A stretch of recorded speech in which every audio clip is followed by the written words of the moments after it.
All right, welcome to the Great Minds podcast. This is Derrick. This is Vaughn. We are episode 4. What up? What's going on, man? Chilling. All right, social distance. Social distance. Yeah. All right, so I want to thank everyone for listening, supporting, all the follows, any input that we were given. Greatly appreciate it. So Definitely appreciate that. Shout out to that. So we're going to get into part 1 of this. I guess it's a Bulls doc. I call it a MJ doc from the 97-98 season. Me personally, it's been a documentary that I've been looking forward to, I guess since 2019. And one positive thing that came out of this COVID-19 stuff is that it bumped the documentary up 2 months. So probably the best 2 hours of the whole quarantine. Yeah, for sure. On TV, that is. On TV, for sure. Yeah. So it was dope. So we're going to get into our thoughts on MJ. For me, I started watching basketball when, probably toward the end of the time when he was still getting beat by the Pistons. So the dude was just like iconic. You can't, yeah. Know the word for it. It's like there's basketball players, there's great basketball players, and then there's Michael Jordan. So basically iconic, a straight killer on the basketball court, game winners, play defense on both, play defense and offense. So he gave you top notch effort on both ends, and he just the epitome of a winner. And watching it as a kid, it was like, I didn't see the game at the level that I see it now, but it's just like, I just looked at it like, oh, this guy's a great basketball player. But looking at it now and then looking at like the practice scenes and, what it takes to be a winner in the NBA, definitely that just heightens it for me. I know. Similar to you, like, I first started watching Jordan or the Bulls in 91, really. So I was like 10 years old. So that's when they was playing against the Lakers, and I'm rooting for the underdog. At the time, Mike was the underdog. Yep. So going to school in the city, it's like you were a Knicks fan or nothing. So I was a Bull fan. I wanted to go to the opposite of what everybody else was. So I love Mike. But watching the doc just basically showed me how much of a GOAT he really was. Yep. Like, I knew he was a GOAT anyway.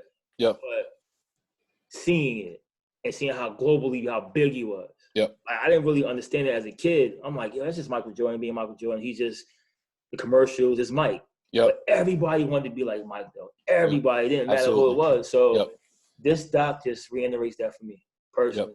And I'm glad the younger generation gets to see this, too. I think it's real dope. Yeah, because I feel like they only got to see highlights or, some dunk contest stuff or him shrugging his shoulders after hitting the 6 threes or, the alleged push-off on Brian Russell. Nah, he was already gone. He was already gone. He's out of there. He was gone. All right, so let's get into some key takeaways. What you got? Wow. Key takeaways.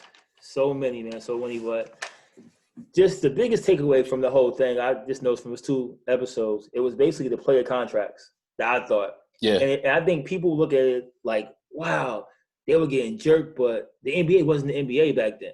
You got to remember. Yeah. Salary cap was totally different. Or you got to remember, Magic Johnson signed a 25-year, $25 million contract. That's laughable. Like, that's not even a real contract right now. Exactly. Right? So when Jordan signed his contract, the first one, I don't remember what it was, but I know he re-upped in like 88. And it was like 8 years, $25 million. Yep. Then Scottie, we haven't got to Scottie yet, but Scottie was what? He re-upped. It was 7 years. 18 mil. 18 mil, something like that, yep. right? Mm-hmm. But at the time he signed the contract, he was one of the highest paid players. Yep. The Bulls did what every smart business would do. They're like, yo, I'm not going to pay you anymore. Like, they should renegotiate, but Mike didn't get his money until he was out the contract. Sure. He just signed the 1-year deals. Yep. So that was my biggest takeaway from it. I know how great Mike was. Yep. But seeing the money aspect of it, that kind of caught me off guard, but I kind of understood it. Yeah. I mean, honestly, ESPN, and I think it's ESPN and Netflix together or something, they just killed it. I mean, everything from like the music even to start with. Like they had the LL Cool J. Yeah, LL Cool J. And, I'm bad while he's dropping 49 points. They had the Eric B. and Rakim rocking. Yeah. One of the first takeaways I noticed, and rest in peace to Jerry Krause, he's not here to defend himself or speak his side. The first thing I saw, it was just like Jordan and Pippen, like they used to just crack on them. Like they had, I'm like, these dudes, wow, like this is your GM. Like what? And they calling them fat and they short, everything. Yeah, like you can't control that. But but later on, as they get into more of the facts, I'm not saying it's right or wrong or whatever. I kind of see, especially Scottie, why they were saying some of the things that they were saying.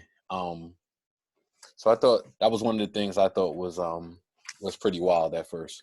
And back like to the management issues too, I didn't realize how bad it was. Like I knew, like as we got older, I heard things, but I didn't know that was pretty bad. Like I never seen that before in my life, any sport product like that, and they still was able to win at such a high level. So that I was surprised by that. But I think Jerry Krause, God bless him, he took a lot of the blame. But I really think Jerry Reinsdorf is the one that is able to kind of like paint the picture like it's all Jerry, but he's the owner. Yeah. He's giving the okay for this to happen.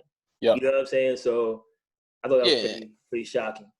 And for me, I'm looking at it as like you have this dynasty in front of you, and Jerry Krause is only going to do what the owner allows him to do. I mean, any moment he could just say, you out of here. But like, and I thought, what I will say, I thought, obviously Krause was a good GM. He put shooters around Jordan to space the floor, whether it was like that first era when they had Paxson, the second era when they had Steve Kerr. So he always had shooters around them. But one takeaway I did, I always associate Oakley being a Knick. I remember him being on the Bulls. My dad told me about him being on the Bulls before, so I knew he was on the Bulls. He was Jordan's man. Yeah, like I knew he was on the. But when I first really start watching it, like Oakley was, he was on the Rivals. Yeah. But what I will give Krause credit for is like trading Charles Oakley for Bill Cartwright.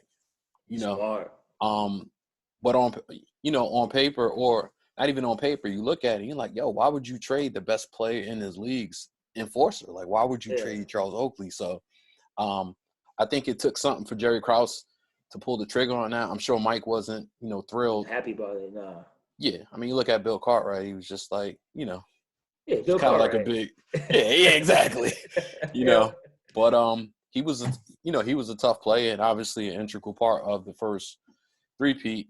But I definitely give him credit for making that trade, probably against Mike wanting to have that done. So what's crazy about it? I look at Krause as being, I think I talked to you about this like offline. He's pretty much the first Bill Belichick. Yeah, like, put the feelings aside. Like he's doing that. About that. Like he's doing that with Scottie Pippen. Like, yo, you serious right now? He's like, yo, let's get rid. We'll talk about Scottie too, but yeah. Like, yo, let's get rid of him. Like, we good right now. Like, he knew that it's gonna end soon, so I'd rather get rid of you 2 years or a year earlier than wait for you to be washed. Yeah. So it's like he was doing it, but he just didn't handle everything the right way. Yep.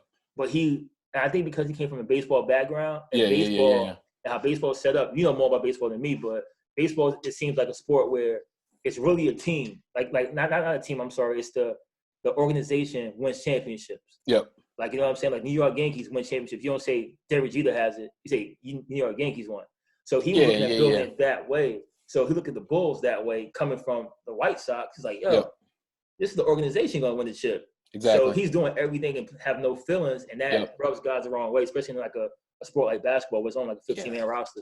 Everyone's cool. And basketball is so different because it's like, if a dude wants to get traded, he'll have 2 years left on his deal and be like, yo, trade me, or in 2024, I'm not signing with you. I'm not signing. He'd be like, yeah. And think about this. Now, today players think that way, but back then, they're like, I'm going to be here forever. I'm never going to leave Chicago. In their head, you know what I'm saying? And then as the money started growing, because the Bulls are really why the money started growing, because for sure. Every game's on NBC. Yep.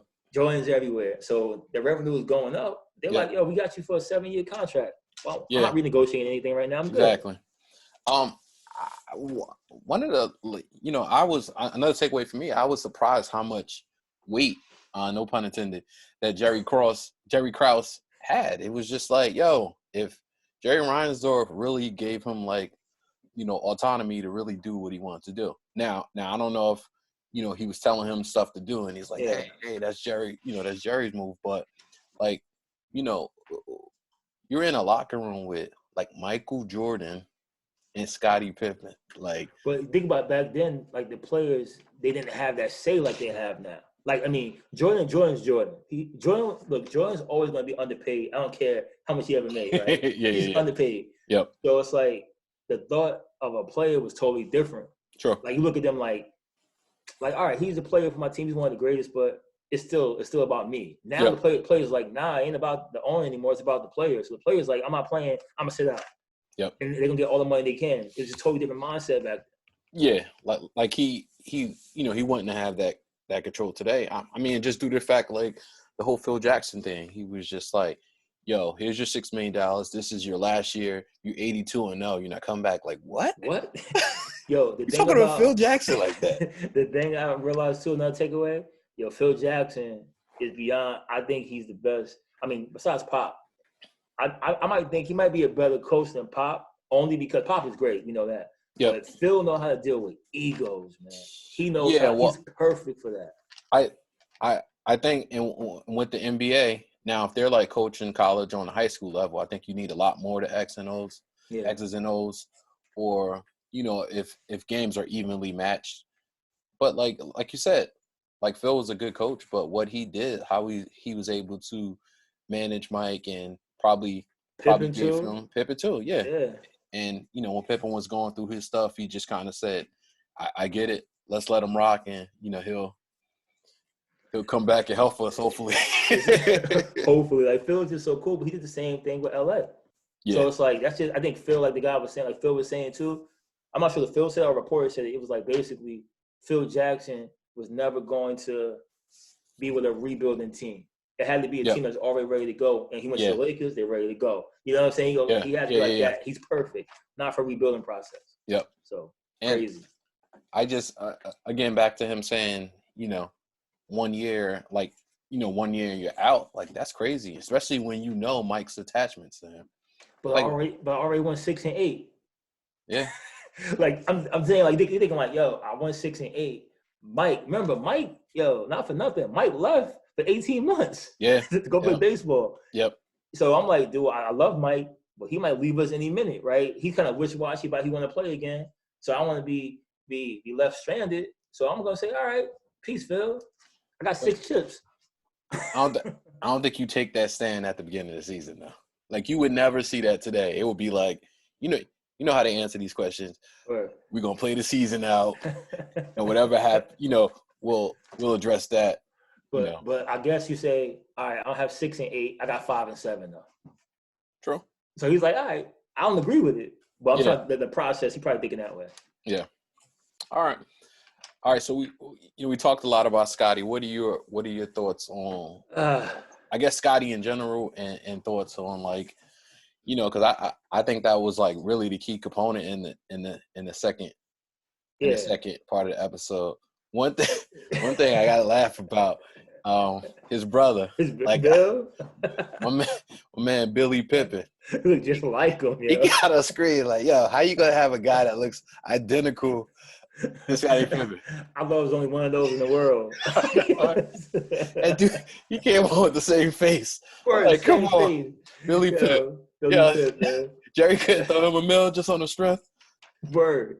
Now, how I feel about Pippen's great, right? Yep. But I always had a thing about Pippen where I always thought that he was a little whiny. Okay. Like, even not when he played with Mike, it's the year the year and a half Mike left. Yeah. And you know exactly what I'm talking about, probably. Yeah, I think it was the game against the Knicks.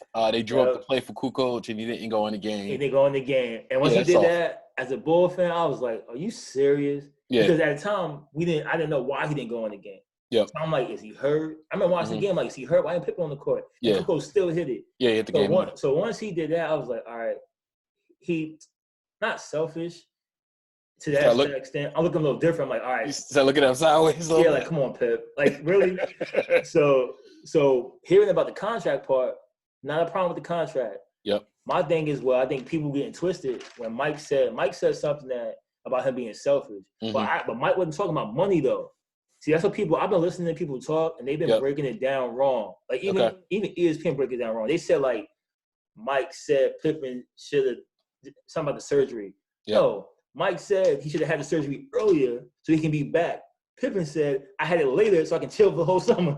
To me, that's selfish. Like, it wasn't about the money. Because, like, if it was like, all right, if me and you playing and you like, yo, you got to get ready for the season. I'm like, yo, I got to get my ankle fixed. Yep. All right, get it fixed. All right, cool. I get it fixed. I'm going to tell him, like, nah, I'm going to take my time and see if it heals on its own. I think it was about the money, though. Because he's like, yo, they're not giving me this money. Pippen was thinking about the money. I'm saying Mike was saying. I don't think Mike is talking about the money by saying you're selfish. I think he's saying, like, yo, you're being selfish by you could have got this fixed before the season. Yeah. We know we got to run. Like, when Mike wasn't, he was underpaid for years. Yep. And he's still rocking. So Pippen's like, and Pippen had a bad back. Mm-hmm. He had major back issues. So it's like, all right, we trying to win the sixth ring. Yep. It's our last chance. You mad about your money, but you letting the team down. Now, if he didn't know he needed surgery and it happened to sped up into the season, like summer, that's different. Yep. He knows he got to get the surgery and saying, nah, I'm good. I want to rehab over the summer. I'm going to chill. That's selfish. Like, you can't tell it's not selfish. You know what I'm saying? It's all right. So Pippen took a bad deal, and he didn't take a bad deal in the sense of, like, it was a good deal, you know, at that time as far as the monetary part of it. He outplayed it. Like, he outplayed it. For 7 years, you're gonna outplay it. Maybe. Or you could fall off and be a winner. Or it could be Allen Houston. Yeah. You know what I mean? So he took the deal, and I understood why. He had tons of brothers and sisters, and he wanted to take care of his family and all that. Yeah. I think that's kind of his agent's fault too.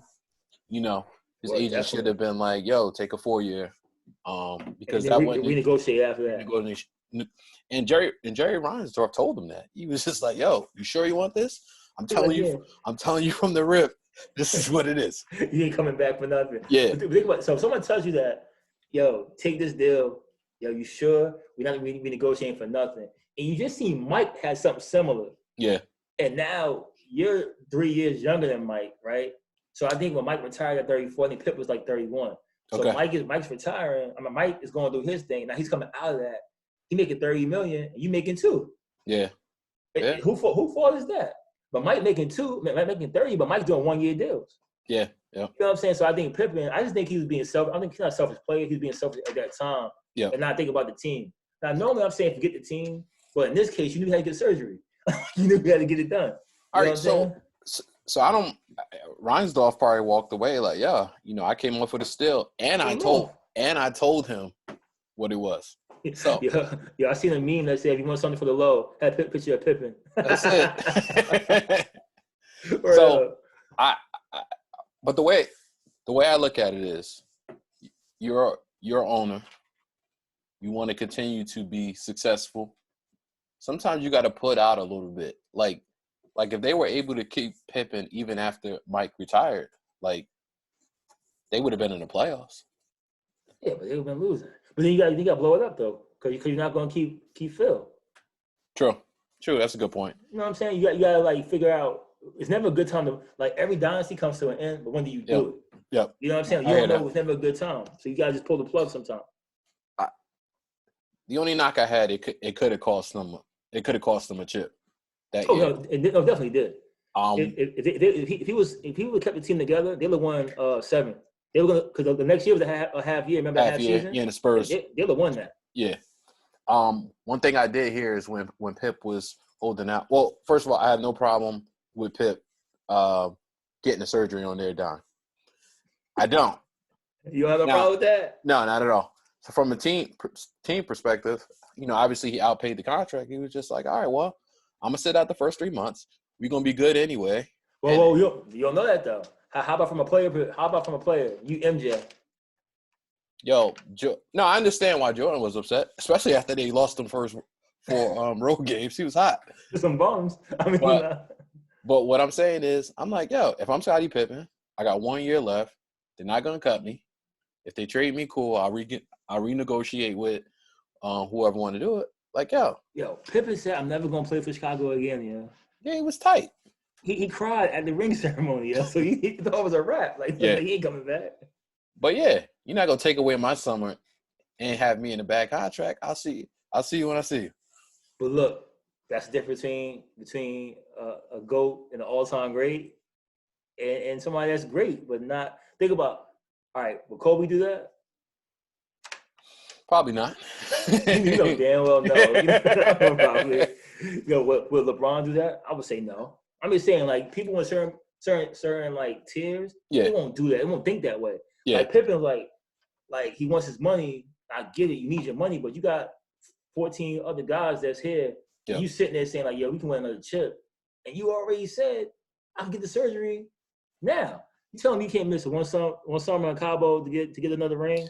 I mean, when you salty about something, That's selfish, though, right? Yeah, I guess it is, but I feel. It's justifiable to be selfish like that, but it is selfish, though. Yeah. All right, so one other thing I read when they were going through all that, I read it on ESPN, I believe, that they were, like, on the cusp of trading Pippen for Shawn Kemp. Now,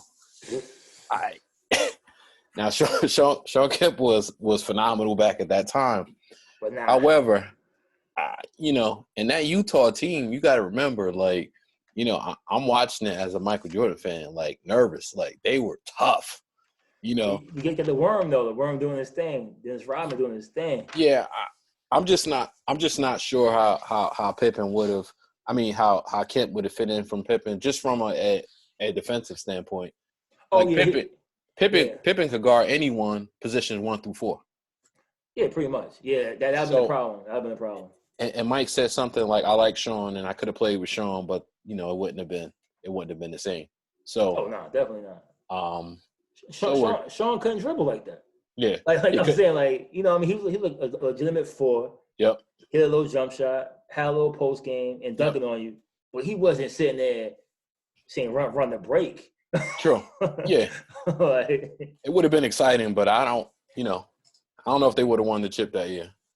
So Utah would have 1 ring. Word. Yeah, that team was tough though. I hated that team. Yeah. I guess I had a couple of surprising moments. I didn't realize.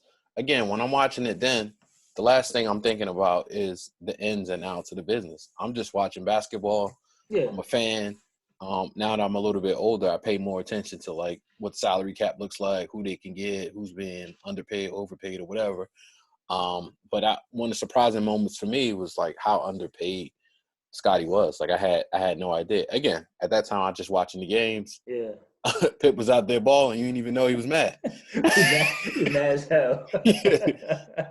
But I think they said it was 122nd player in the league, highest paid. Yeah. And then you looking, you're thinking about your summer.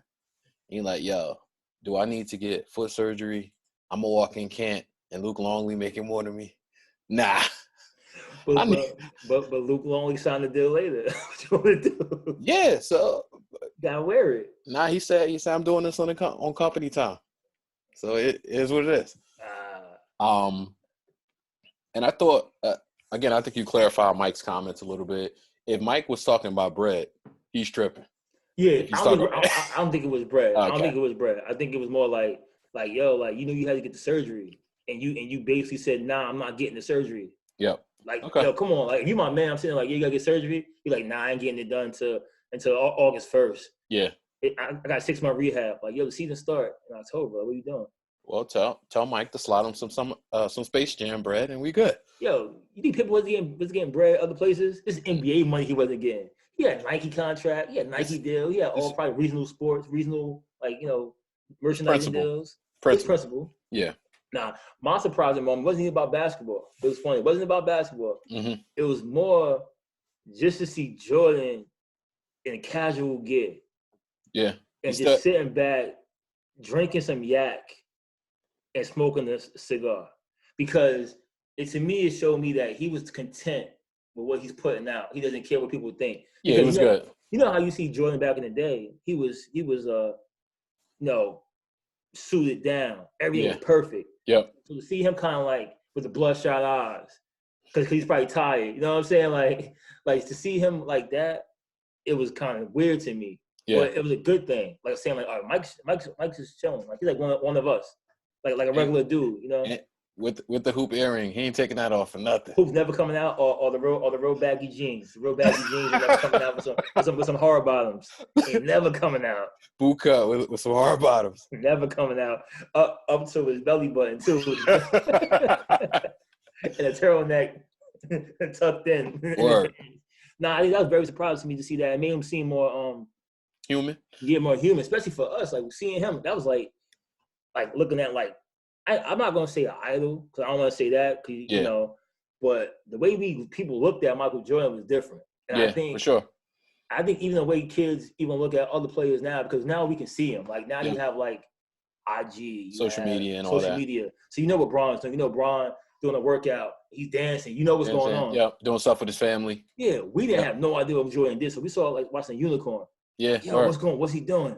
Yeah. So to see him kind of like bring that down, and just be normal, that was pretty cool. That's surprising to me. All right, so I think we should go over some favorite moments. So my favorite moment is, the season he got hurt. The thing they asked him like if he what would happen if he returned. He said it was a 10% chance that his career could be over. Most dudes in a season where you made the playoffs, I think they were like 30 and 52. That's unheard of. Horrible. I don't understand how that even happened. Well, he didn't play.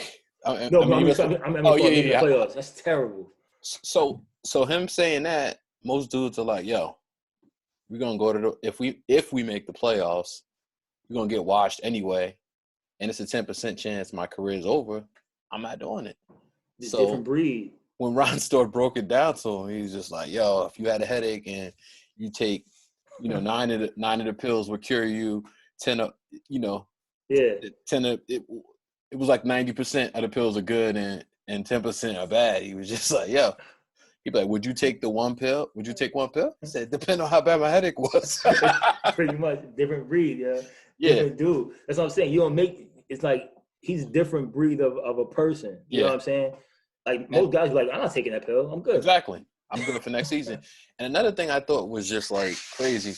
Like I knew about the 49-point game. I knew about the 63-point game, but I didn't know the circumstance behind it. Like I knew he came off an injury.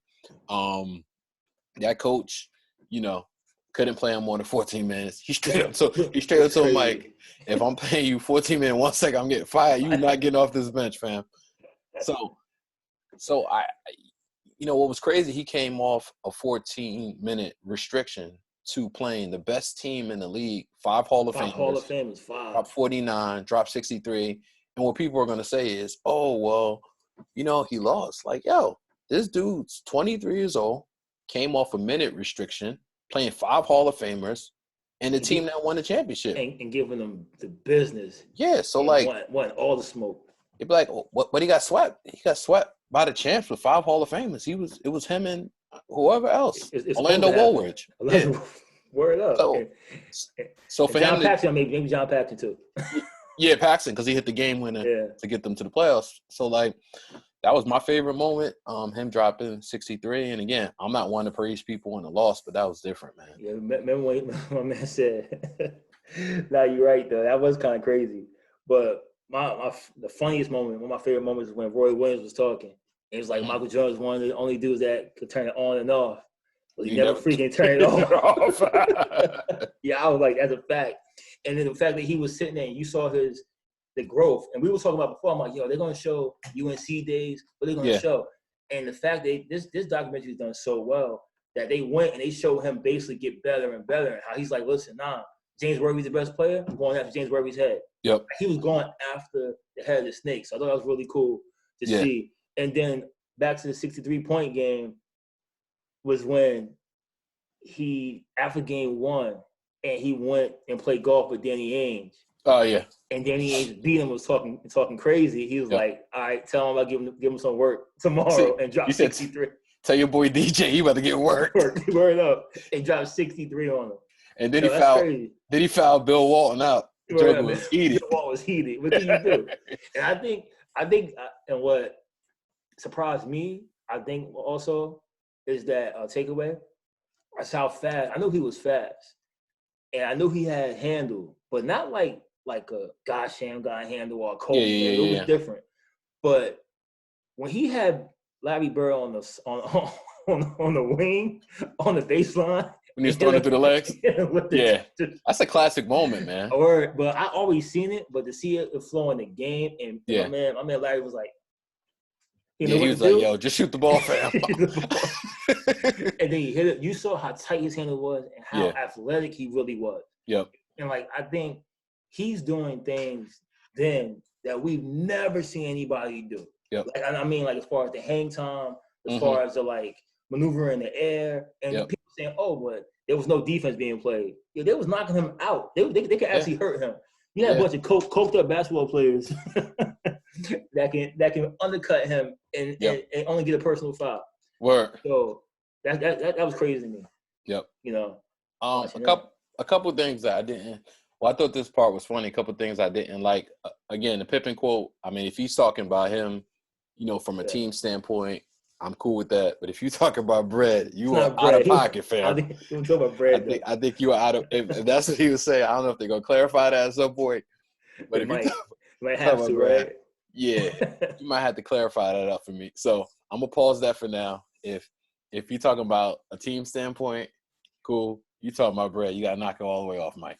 The another thing I thought was kind of funny was when they was saying that he was up in the hotel room. I thought he kind of snitched on his teammates a little bit. He was like, they was in there doing coke. Hookers. He said, who at the door? He's like, hey, it's MJ.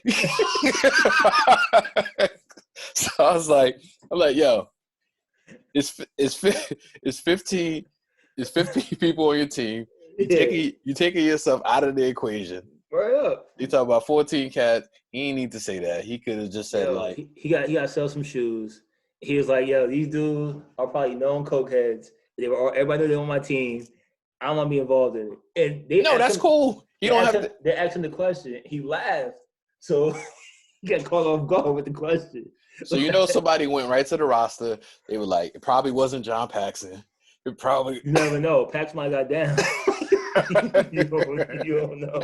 Yo, remember I told you they had that Iceman? George Gervin was on the team? Yeah. I bet you George Gervin was one of them dudes. Orlando Woldridge. Yo, he used to play ball with a chain on. With a chain on. A herringbone around his neck. He definitely was on that. So but that's funny though. So I guess that's all I had with that. You got anything else regarding the doc? Nah, with the doc, man, just in general, man. I mean, I just think as far as like the takeaway from it, or just in general. So speaking of the doc, right? I did some research, and I believe this is ESPN's highest doc. So I think they said 16.1 million people watched the doc, and they aired it. They aired it basically a PG version on ESPN2, which I know about. Yeah. But that combined made the 16.1, and I think out of 16.1 viewers, 3.5 million actually was under the age of 50. Okay. So, that's right in our demographic, and all the way down to probably 15. Everyone's watching this doc. Yep. So I think that it was well done, well put together. It was worth the wait. Can't wait for more. Yeah. And I just want the comparisons to stop. It's got to stop. It got to stop. And for me, if you're an older dude and you want to say Kareem was the GOAT, and you watch Kareem play, because I never put people in GOAT conversations that I haven't seen play extensively. Yeah. But I mean, there's a such thing as just you throw away all the stats and just look at the eye test, man. It's just the dude is just different. it's tiers, right? You look at somebody, you go like, all right, you got like, to me, you got Mike, Kobe. I have Kobe so close to Mike because the personality, the way they play. Yeah, the whole approach, the mentality. The whole approach, you can just see it. Yep. And then everybody else falls behind underneath them. Yeah. Now, I'm not saying Bron's way down. No, not that. But I'm just saying, like, when you see Mike, it should be nobody compared to Mike. Say, like, oh, he's better than Mike. Like, you just can't say that. Like, when you watch it, and even if you're a Bron fan, you're a KD fan, whoever you are, even those guys say they ain't better than Mike. Word. Like, they were like, yo, the greatest player. I think KD said something the other day, like, they said, well, he said he would be the best player. Yeah, he'd be the best player. He's like, how would he fit in? He would fit in as the best player in the league. Exactly. Everybody know it. And the real people, it's funny. Like, if people in the league are telling you that, and then people who are coaches in the league are telling you that, like Bobby Knight saying, I've never seen nobody this play, like, best player in the world at like whatever. In like 84, he's saying this, right? Yeah. Roy Williams is saying this. Dean Smith said it. All these Hall of Fame coaches are saying it. What makes you think a dude that works at Home Depot know more about basketball? more about basketball than they do. Word. So that's what I'm saying. So, like, when we all have our favorite players, which is great. But if you look at the numbers and the facts and the skill, and you have people like telling you, like, no, this is the best player here. Yep. I gotta side with him, even if I didn't like Jordan. Yep. I could say I love Kobe, and someone saying like, yo, Kobe's great, but this dude Jordan, yo, and these like Hall of Fame guys telling me this, I'm like, all right, I gotta say he's that. I might like Kobe better, but you can't tell me that Jordan ain't it. Yep. Especially globally. Yeah. He's like Muhammad Ali. Like, as far as like stature, Muhammad Ali. Yeah. And people like that. So imagine Jordan would play now with this social media, with all the things that these guys have now. Yep. Yeah. He would be probably, I don't know how big he would be. He would be probably how, I guess, Kobe is. Maybe bigger. I'm trying to think about it though, because. But it depends. Like Mike, like Kobe was like, you know, I think Kobe was, I won't say more friendly, but like. Kobe had a friendlier team. I think Kobe even said it too. Kobe had like Mike wants to win at all costs. Yep. But in everything in life. Gambling. Kobe want to win at all courts on the basketball court. Mm-hmm. And then after you're off the court, he's not like that. Yeah. So I think by saying he's friendlier, I would say that. I can agree with that, because it's like Kobe probably had a little more friends than Mike. But who knows? Because Mike would probably set you up and be your friend and use you. Like, you saw, he bought Barkley like a $20,000 ring. Yeah, I heard that. I don't know if that story's true, but that was funny. I don't know. It might be true. Yo, just like Magic Johnson used to get people, have strippers come over to their crib and have a party and then play them the next night. It'd be gassed. Drop a triple double on him. That's what you do all the time. Yeah. So I could see Jordan doing that. I want to see Kobe. Then Kobe would be like, yo, I'm just going to be better than you. I'm not going to do anything different. I'm just going to beat you. Yep. You know what I'm saying? Jordan's like, yeah, I don't care what I got to do. I'm going to beat you. Yep. So, right, man. But Doc is great, though. Doc's great. Yeah, I'm looking forward. 3 and 4. 3 and 4, talk about Pistons a little bit. Pistons and Dennis Rodman. Rodman. Yeah. Phil, a little more about Phil. Yeah. But I hope it don't get boring, though. No, I think it'll be cool. Because you know what I'm saying? Like, I care about those other guys, but we really care about MJ. Yeah. Like, you know what I'm saying? So, like, Pippen was good. That's perfect. But I don't want him to start talking about, like, Luke Longley's upbringing like that. Like, word. But I think they're going to hit the key players and obviously coaches and how they related to MJ. So I think it's going to be like that. So what's your bets on MJ having red eyes? I'm all in on that bet. All in? Yeah. Put it all in. So. Oh, man. All right. Well, thanks for listening. You can hit us up on IG, The Great Minds Podcast, and also on YouTube, The Great Minds Podcast. Subscribe, follow us, and thank you for the listen. Thanks for checking us out. Leave comments. Definitely. Let us know how you feel about the doc and about the podcast. About the GOAT. Yes, sir. All right. Later.